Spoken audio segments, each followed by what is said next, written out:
After months of waiting and speculating, we finally got another trailer for Pokémon Brilliant Diamond and Pokémon Shining Pearl. And in my opinion, it did not disappoint.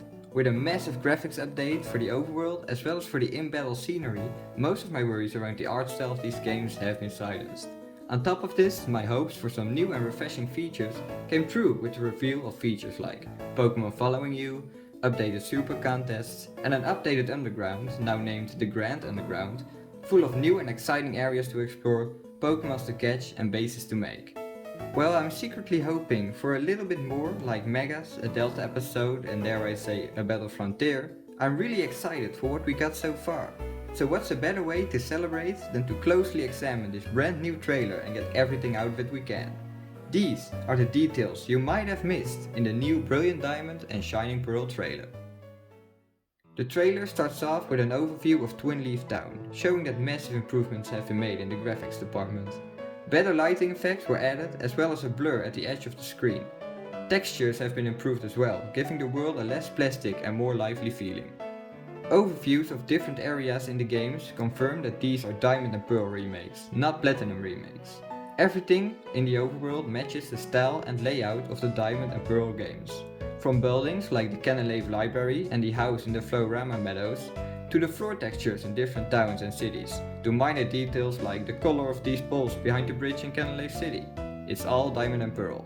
The house where the Darkrai event takes place in the original games seems to have been left unchanged.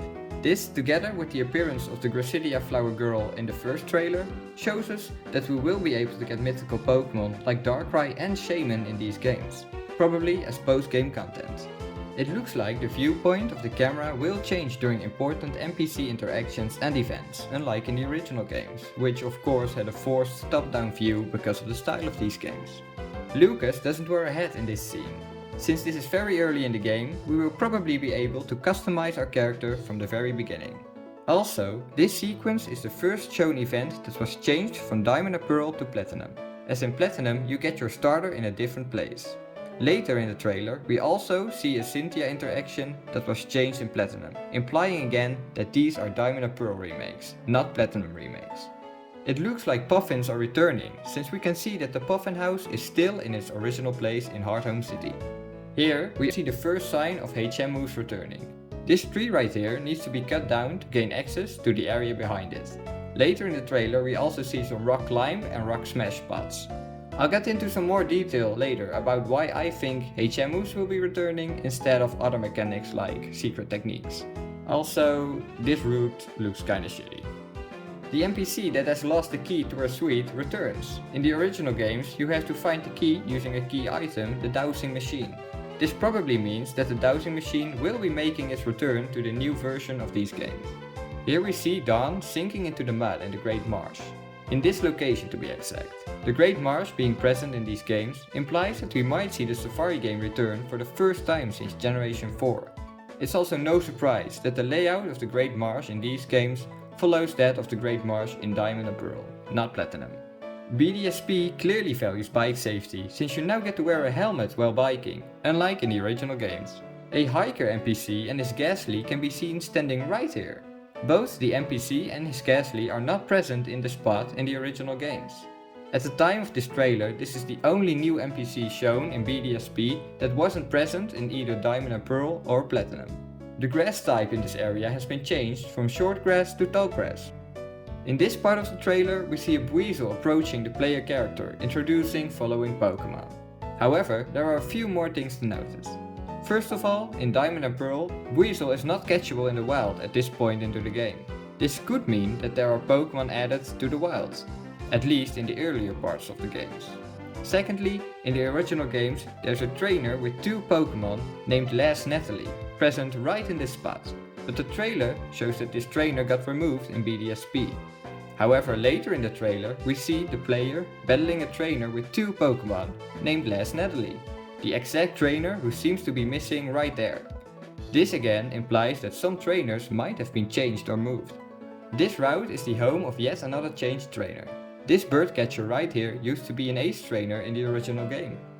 Even though the class hasn't changed, the overworld model of this Pokémon breeder now matches the in-battle model, unlike in the original games. If you look right here, you can see me asking to please like and subscribe if you like the video. It helps me out a lot and I would really appreciate it. Thank you! Let's get on with the video. The player encounters a Barnsley on Route 209, which, as long as the wild encounters in the remakes haven't changed, showed us that this footage was captured on Pokémon Shining Pearl, since Barnsley does not appear here in Pokémon Diamond. This is probably used as information, but I thought it was fun to know. An overview of the Overworld City Gym appears to be given, presumably when entering the gym for the first time. This lines up with the different viewpoints given during NPC interactions from earlier, showing that these games will have a more cinematic feeling. Remember me saying that I believe HMs will return? Well, this Chimchar is using a punching move. The only punching move that Chimchar can learn at these low levels is HM06, Rock Smash. Another option could be that this move is Mach Punch, a move previously only learned when Chimchar has evolved into Monferno. This would imply a moveset change for Chimchar to give it an edge over Roark's rock types, similar to Charmander gaining Iron Tail in Fire Red and Leaf Green to give it a better chance against Brock. Later we can see that Roark has 3 Pokémon, under which a level 12 Geodude and a Cranidos. It's safe to say that Roark's team has not changed from the original games. We all have seen the great news that stickers are back, but you might have missed that the maximum amount of stickers that can be used at once is 20, an increase from the previous maximum of 8 stickers. Later in the trailer we can see it looks like marks or ribbons in the original games can be used as stickers on your Pokéball. In this battle, Dawn clearly has a Pokecatcher underarm. This could mean that the Pokecatch and some, if not all of its features, will be integrated into these remakes in some way. The place where you can customize your character, the Metronome Style Shop, replaces the game corner in Veilstone City, following the trend of removing gambling from Pokémon games. Super contests are back, which also means that special conditions like cuteness and coolness will return. This of course goes hand in hand with the return of Puffins as shown earlier. Super contests seem to have gotten a complete overhaul. A rhythm style game is shown with different mechanics like a contest move and this mysterious bar that is filling up. When in your secret base, the ball near the entrance appears to change color with the placement of different statues. The color of the ball matches the type of that of the Pokémon whose statue is added into the base and shows which type of Pokémon will appear more frequently in the underground hideaways. Most statues have grey coloring, but the Charizard and Venusaur ones have a green coloring. They might have a different or extra effect added to them.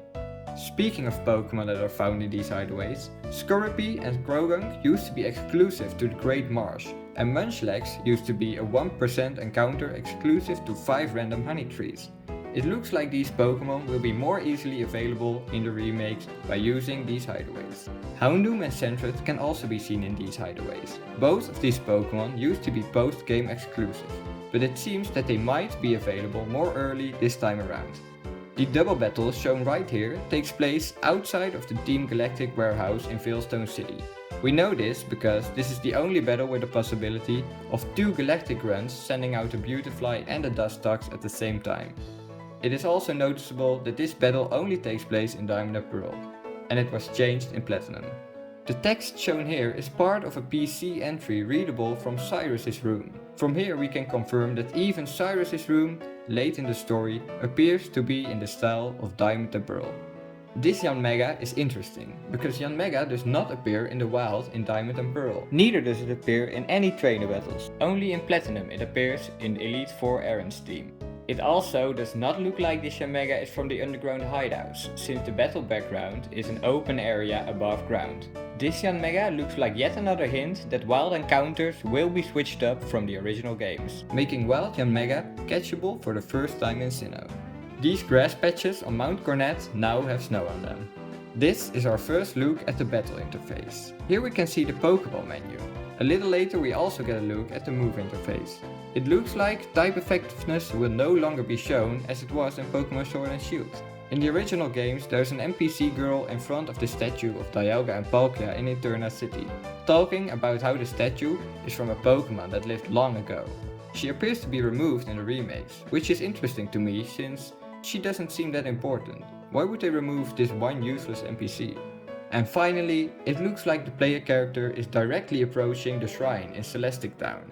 While the shrine in the original games is useless, we might see it be used for something in the remakes, which gives me hope for some added story, possibly in the post-game.